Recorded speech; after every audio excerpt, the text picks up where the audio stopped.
Good morning.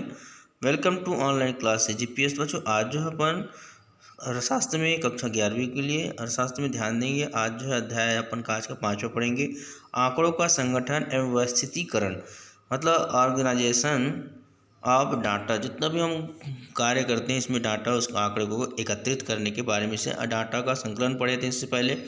तो आप आज संगठन पढ़ेंगे बच्चों, ध्यान देंगे आज में। चलिए स्टार्ट करते हैं। खोज अथवा अनुसंधान के उद्देश्य को लेकर जो आंकड़े एकत्र की जाती है, मतलब जो खोज के लिए हम करते हैं उसमें, है ना। तो किस प्रकार हम खोज करें, एकत्र करें, उनके बारे में आंकड़े एकत्र किया जाता है। तो इस प्रकार से हम देखते हैं कि बच्चों यहाँ पर जो बताया गया है कि आंकड़े एकत्र करना कितना ही महत्वपूर्ण होता है। तो वे इतने है ना विशाल होते हैं कि उन्हें सरलता से समझाना एवं उनसे कोई निश्चित निष्कर्ष निकालना प्राय असंभव रहता है। इसलिए है ना असंभव होता है। इसलिए यह जरूरी होता है कि इन आंकड़ों को सरलता एवं निश्चित रूप से दिया जाए, ताकि उनको समझाने एवं निष्कर्ष निकालने में आसानी हो। जो आपको बताया गया यहाँ पर, समंकों के संकलन के बाद अगली प्रक्रिया समंकों का वर्गीकरण एवं सारणी। उसी का जो आंकड़े हमको प्राप्त होता है उन्हीं को हमको क्या करना है, समंकों का वर्गीकरण एवं सारणी तैयार किया जाता है। Professor JR. हिंसक के अनुसार बताया गया है, वर्गीकृत एवं क्रमबद्ध तथ्य स्वयं बोलते हैं, मतलब जो हम निकाले हैं उसको स्वयं पता चलता है। अव्यवस्थित रूप में वे मांस की भांति मित होते हैं, मतलब एक मरा हुआ सामान माना जाता है इसको। अगला देखेंगे बच्चों, आंकड़ों के व्यवस्थीकरण से तात्पर्य है उन सभी प्रक्रियाओं से है जिनकी सहायता से एकत्रित आंकड़ों को सुव्यवस्थित रूप में प्रस्तुत करके समझाने योग्य बनाया जाता है। आंकड़ों के व्यवस्थीकरण के लिए मुख्य रूप से दो कार्य किए जाते हैं। पहला, समंकों का वर्गीकरण क्लासिफिकेशन एवं सारणीकरण जो है टेबलेशन के अंतर्गत, और समंकों का संपादन जो एडिटिंग ऑफ डाटा। जो हमको पहले देखो, समंकों का वर्गीकरण होता है, क्वालिफिकेशन किया तो वहाँ पर क्या क्या हमको और उसको टेबल बनाया जाता है, और उसी के बाद क्या कर एडिटिंग फिर डाटा उसको ज्वाइनिंग किया जाता है बच्चों। तो अगला देखेंगे बच्चों यहाँ पर समंकों का वर्गीकरण क्लासिफिकेशन ऑफ डाटा कैसे करते हैं उसको। जैसे संकलित समंकों को गुना, संभव, है ना, स्वभाव व प्रकृति की समानता के आधार पर विभिन्न वर्गों में विभाजित किया जाता है। जैसे मतलब स्वभाव, गुण और प्रकृति के अनुसार अलग अलग उसको विभाजित किया जाता है। विभाजित करने की क्रिया को ही समंक वर्गीकरण कहा जाता है। इनको अलग अलग बांटना को, है ना। समग्र इकाई में विविधता होने पर भी कुछ इकाइयों में से समानता होती है, और विविधता भी इसी समानता के आधार पर समस्त इकाइयों को कुछ समूह में बांट लिया जाता है, जो कि वर्गीकरण क्लासिफिकेशन कहलाता है। उसको अलग अलग बांटना। समंकों का वर्गीकरण करते समय यह ध्यान रखना चाहिए कि उसमें समस्त तथ्यों को सम्मिलित कर लिया गया है। वर्गीकरण स्पष्ट एवं सजातीयता के आधार पर करना चाहिए, मतलब जिस आधार पर कर रहे हैं। वर्गीकरण करने के लिए जो वर्ग बनाए जाते हैं जो अलग अलग, वे आवश्यक जो है आकार व उचित स्वरूप के होने चाहिए, मतलब जो आधार बनाया गया वो उचित होना चाहिए। अब आइए देखते हैं उसका वर्गीकरण के अंतर्गत परिभाषा।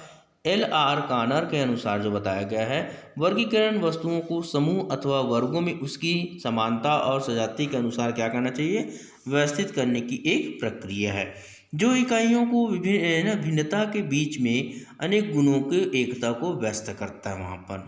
ठीक है, जो अनेक गुण होता है उसमें व्यवस्थित किया जाता है। इस प्रकार जो वर्गीकरण को ध्यान में रखना चाहिए बच्चों, है ना।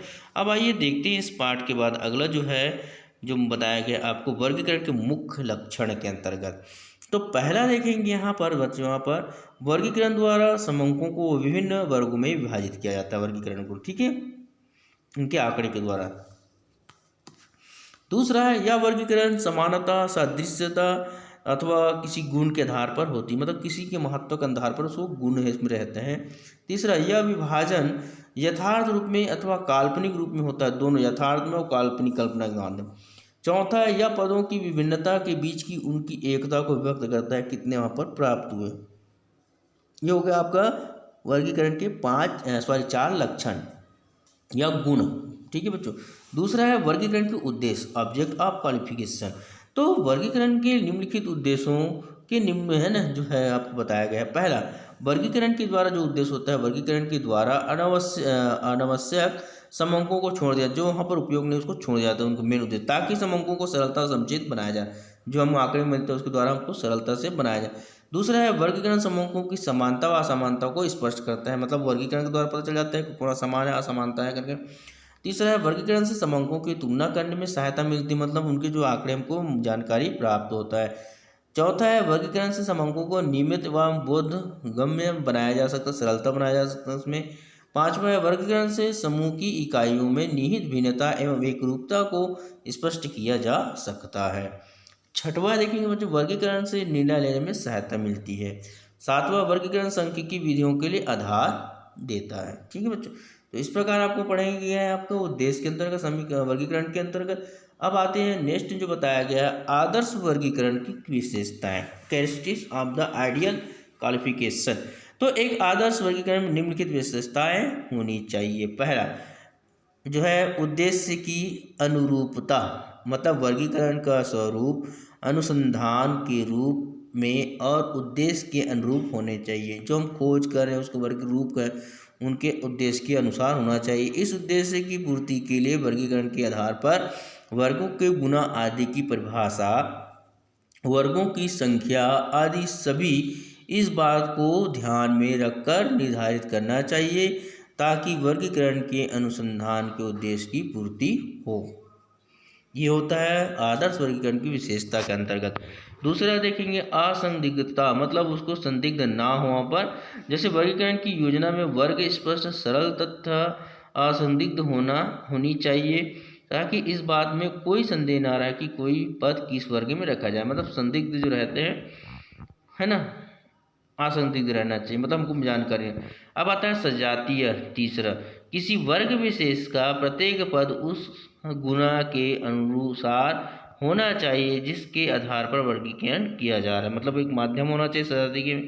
एक प्रकार से मध्य या संख्या एक वर्ग में आए और प्रत्येक वर्ग एक दूसरे से भिन्न, मतलब जो संख्या वहाँ पर मिलेगा वो अलग अलग जो है स्थिति के अनुसार वहाँ पर संख्या जो है आपको अलग अलग में अलग स्थिति में आना चाहिए, यहाँ पर बताया गया। चौथा बच्चों यहाँ पर स्थिरता बताया गया। एक आदर्श वर्गीकरण की यह विशेषता होती है कि उसमें जो है स्थिरता का गुण होना चाहिए, एक समानता होना चाहिए। वर्गीकरण के लिए प्रयोग किए गए विभिन्न आधारों व गुणों की परिभाषा स्थायी रखी जाए और जहाँ तक हो सके इनमें परिवर्तन ना किया जाए, अन्यथा वर्गीकरण सूचना की तुलनात्मक अध्ययन में कठिनाई होती है, मतलब हमको अलग अलग जानकारी प्राप्त होती है। लोचशीलता, आदर्श वर्गीकरण में लोचशीलता का गुण होना आवश्यक होना चाहिए यहाँ पर। ठीक है बच्चों, अब वर्गीकरण ऐसा होना चाहिए कि भविष्य में परिवर्तित जो है परिस्थितियों के अनुसार ढाला जा सके, अर्थात नए वर्ग जोड़े है ना जोड़े जा सके उसमें, अर्थात अर्थहीन तथा जो है अनावश्यक वर्गों को निकाला जा सके, वहाँ से खराब जो चीज़ है उसको निकाला जा सके। अब आइए छठवें नंबर देखें व्याप्तता, मतलब कुछ उसमें व्याप्त होना चाहिए। वर्गीकरण में व्याप्तता का गुण होना चाहिए, अर्थात यह आवश्यक है कि प्रत्येक मत किसी न किसी वर्ग में स्पष्ट रूप से सम्मिलित कर ली जाए। कोई संख्या ऐसी नहीं बचनी चाहिए जो किसी भी वर्ग में ठीक नहीं बैठती हो। सातवां देखिए बच्चों यहाँ पर उचित आकार, मतलब वो वर्ग जो होता है वर्गीकरण का आकार जो उचित होना चाहिए। वर्ग ना इतने अधिक और ना इतने छोटे होना चाहिए कि उनका बनाना और समझाना सामने वाले को कठिन होना जाए। समंकों के गुण स्वभाव आदि बनाए रखने हेतु वर्गीकरण का आकार जो है उचित होना चाहिए। ठीक है, अब अगला देखते हैं बच्चों यहाँ पर जो अपन 7 प्रकार जो पढ़े यहाँ पर आदर्श जो है विधि के उद्देश्य के अंतर्गत में। अब अगर देखते हैं वर्गीकरण की विधियाँ जो मेथड ऑफ क्लासिफिकेशन, तो आंकड़ों को उनकी विशेषताओं के आधार पर निम्न प्रकार का वर्गीकृत किया गया है। पहला समय के अनुसार वर्गीकरण, दूसरा है भौगोलिक वर्गीकरण, तीसरा है गुणात्मक वर्गीकरण, चौथा है संख्यात्मक वर्गीकरण। तो आइए सबसे पहले देखते हैं बच्चों अपन समय अनुसार वर्गीकरण, क्रोनोलॉजिकल क्लासिफिकेशन। तो जब काल है ना अथवा समय के आधार पर आंकड़ों का वर्गीकरण किया जाता है तो इस प्रकार के वर्गीकरण को समय अनुसार वर्गीकरण कहते हैं। उदाहरण के तौर पर हम भारतीय जनसंख्या समय आंकड़ों को समय अनुसार इस प्रकार प्रस्तुत कर सकते हैं। तो बच्चों आइए तालिका में देखें भारत की जनसंख्या, ये तालिका कैसे बनता है वो समय के अनुसार ही बताता है। जैसे वर्ष जो है 1951 से लेकर 2010 तक हर 10 साल के अंतर्गत में यहाँ पर वर्किंग किया गया है। अब यहाँ पर जनसंख्या को बताया है 36, 1, 43, 8। ये इस प्रकार से हमको क्या होता है समयानुसार ज्ञात हो गया, हमको ये तालिका बन गया। अब अगला है देखो भौगोलिक वर्गीकरण, है ना, जियोग्राफिक है ना क्लासिफिकेशन। इस प्रकार का वर्गीकरण जो है विभिन्न आंकड़ों के बीच स्थित भौगोलिक अथवा स्थान से संबंधित भिन्नता के आधार पर किया जाता है। उसको वहाँ पर रहने वाले जैसे आंकड़ों को राज्य है, जिला आदि क्षेत्र आधार पर वर्गीकृत किया जाता है। उदाहरण के तौर पर भारत में खाद्यान्न उत्पादन को रोजगार राज्य अनुसार आंकड़े के रूप में प्रस्तुत करना। इसी प्रकार भारत में साक्षरता दर को प्रस्तुत करना। जैसे यहाँ पर देख रहे बच्चों, हिमाचल प्रदेश में जैसे आपको जो साक्षरता प्रतिशत ये क्या बन जाता है, हमको सभी देशों का आंकड़े यहाँ पर मिलाकर जानकारी हो जाता है कितना यहाँ पर साक्षात्कार है, मतलब जो है शिक्षित है यहाँ पर। ठीक है बच्चों, तो अगला पढ़ेंगे बच्चों यहाँ पर गुणात्मक वर्गीकरण जो है नेक्स्ट भाग में। आज के लिए बेटा गुड डे।